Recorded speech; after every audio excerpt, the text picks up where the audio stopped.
चॅनलवर आपलं सर्वांचं हार्दिक स्वागत आहे। आजचा आपला रेसिपीचा व्हिडिओ आहे तो आपण अवश्य पहा, शेवटपर्यंत पहा, स्किप करू नका। आणि तुम्हाला जर रेसिपी आवडली तर रेसिपीला लाईक करा, चॅनलवर नवीन असाल तर चॅनलला सबस्क्राइब करा, शेअर करायला विसरू नका। चला तर मग फटाफट बनवूया आजचा व्हिडिओ। आज आपण पुदिन्याची चटणी बनवणार आहोत। तर त्यासाठी हा एकदम फ्रेश पुदिना घेतलेला आहे मी। तर आपण आता हा कसा निवडायचा ते पाहूयात। तर आपण बघूयात पुदिन्याची पानं कशी घ्यायची ती। तर हे जी पुदिन्याचं आहे वरचं स्टार्टिंगची जी पानं आहेत ती अशी पूर्ण घ्यायची आहेत, हे अशी बंचने। आणि नंतरची पानं आपण सिंगल सिंगल घ्यायची आहेत। हे पहा, हे पहा। आता ही वरची स्टार्टिंगची आहेत ती कोवळी पानं अशी बंचने घ्यायची आणि नंतरची सिंगल घ्यायची। अशा प्रकारे आपण आता ही पुदिना आपण घेणार आहोत। पानं काढून घ्यायची आहेत। आपण हा पुदिन्याची पानं वेगळी केलेली आहेत। हे पहा, जे पिकलेली पानं आहेत ती काढलेली आहेत आणि जून देठ आहेत ते पण काढलेले आहेत। तर हे एवढी पानं आपण घेतलेली आहेत। आपण आता हे स्वच्छ धुवून घेऊया पाण्याने।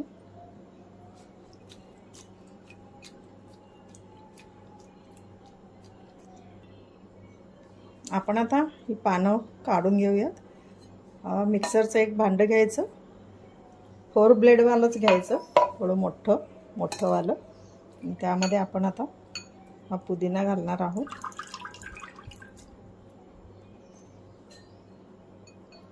जवळजवळ 1 वाटी पुदिन्याची पानं असतील, ही एक बाउल भरून मोठा।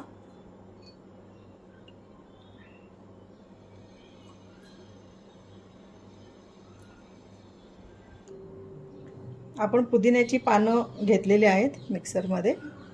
तर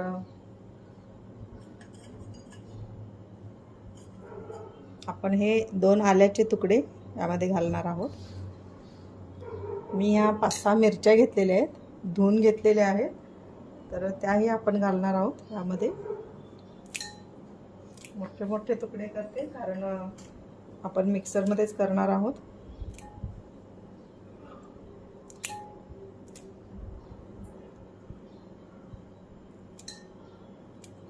तुम्ही कमी जास्त करू शकता मिरचीचं प्रमाण, कारण किती तिखट कशी लागते त्याप्रमाणे।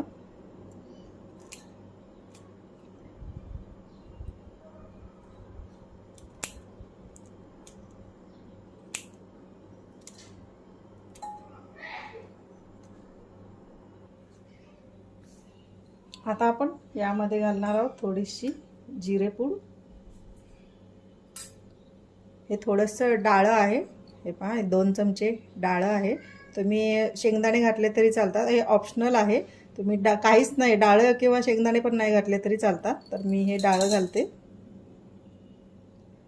हे 1 चमचा सफेद तीळ आहेत, तिळामुळे कलर चेंज होत नाही, हिरवा कलर पुदिन्याचा।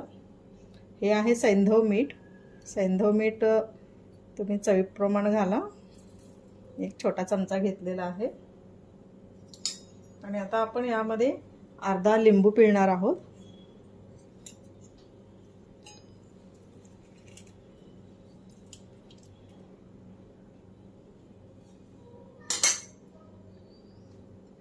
आणि ही कोथिंबीर आपण यामध्ये घालणार आहोत।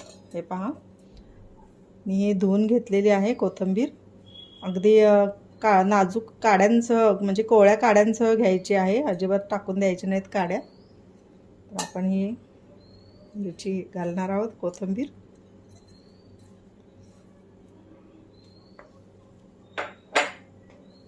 आता आपण यामध्ये थोडंसं पाणी घालणार आहोत, परंतु फ्रीजमधलं पाणी घालायचं आहे, थंड। हे पहा, हे थंड पाणी घेतलेलं आहे मी फ्रीजमधलं, 2 चमचेच होईल एवढंच घालायचं। आणि आपण आता हे थोडंसं फिरवून घेणार आहोत।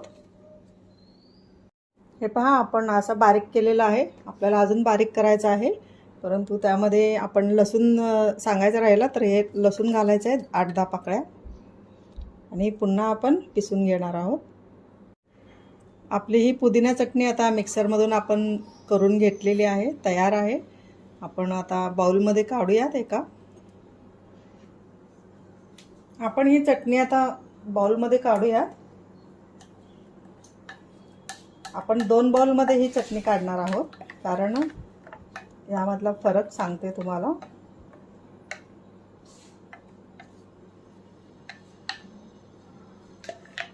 हे एक बाउलमध्ये आणि हे दुसऱ्या बाउलमध्ये.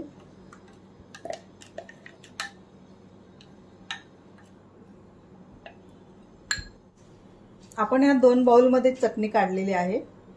आपण चटणी करताना अर्धा लिंबू घातलेला आहे यामध्ये, त्यामुळे ही चटणी अक्षरशः वर्षभर सुद्धा तुम्ही टिकवू शकता. परंतु कशी तर एक असे कंटेनर असतील ना छोटे छोटे, तर त्या कंटेनरमध्ये तुम्ही ती भरू शकता. हे पहा, असे छोटे डब्बे किंवा प्लास्टिकचे छोटे छोटे कंटेनर असतात, काचेचे असतात, त्यामध्ये तुम्ही भरून हे डीप फ्रीजरमध्ये ठेवू शकता. म्हणजे बर्फाचं जे सेक्शन असतं त्यामध्ये ठेवू शकता आणि जशी पाहिजे तशी अर्धा तास अगोदर काढून ठेवली तर तुम्ही ती यूज करू शकता. तर ही चटणीमध्ये आपण म्हणजे सगळ्याच चटणीमध्ये लिंबू घातलेला आहे, परंतु ह्या चटणीमध्ये आपण थोडंसं दही घालणार आहोत.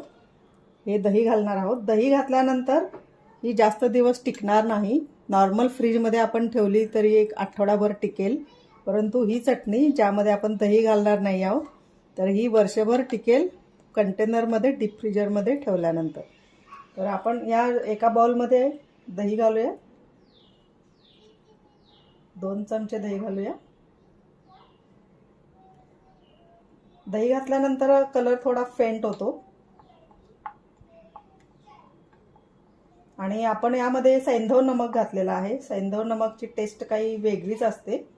तुमच्याकडे अवेलेबल नसेल तर तुम्ही साधं मीठ यूज करू शकता, पण असेल तर नक्कीच सैंधव मिठाचा वापर करा. सैंधव मिठाची टेस्ट वेगळीच असते.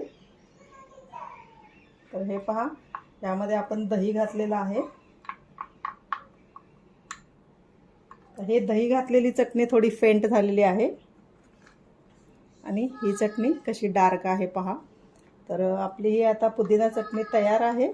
तुम्ही पिझ्झा बरोबर, बर्गर किंवा फ्रँकी ह्याच्यामध्ये यूज करून खाऊ शकता. समोशाबरोबरही देखील खाऊ शकता, पराठ्याबरोबर खाऊ शकता.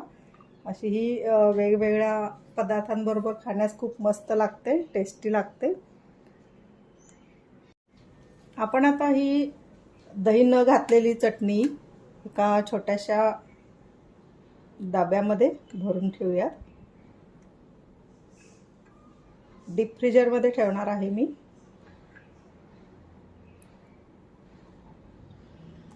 हे पहा, अशी भरून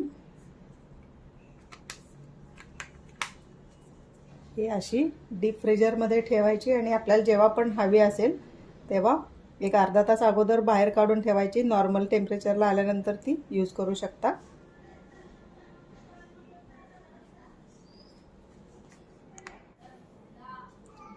ही पुदिना चटणी मी आता या काचेच्या बाटलीमध्ये भरून डीप फ्रीजरमध्ये ठेवणार आहे. हे पहा, कारण मी ही जेव्हा मला लागेल तेव्हा वापरेल. आता फिलहाल ही चटणी मी यूज करणार आहे. तुम्ही देखील दही न घातलेली चटणी अशी स्टोअर करून ठेवू शकता आणि तुम्हाला जेव्हा पण हवी असेल तेव्हा अर्धा तास अगोदर काढून यूज करू शकता.